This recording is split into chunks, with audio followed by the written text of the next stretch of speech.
My favorite thing about working at Amazon is working with people from around the world because I get to learn about their culture, about their language, and about their food.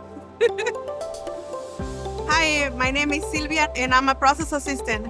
I started as an associate packing department, and then after 3 years I become a process assistant, and I've been doing it for 3.5 years now. My role as a process assistant definitely impacts Amazon every day because we are in between operations and associates. Process assistants are the ones that take care of the departments. We communicate all of our information to our operations managers. The culture here at Amazon is very diverse, and if anybody has a barrier, whether it's a language barrier or a disability, we always provide what's right for them.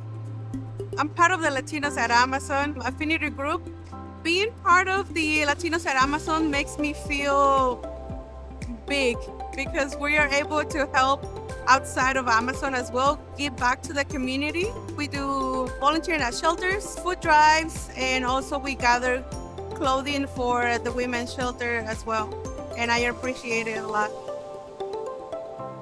Amazon has a lot of benefits that can help you out grow in life, whether it's education, health, or just moving up in the career. It has changed my life and it will definitely change yours.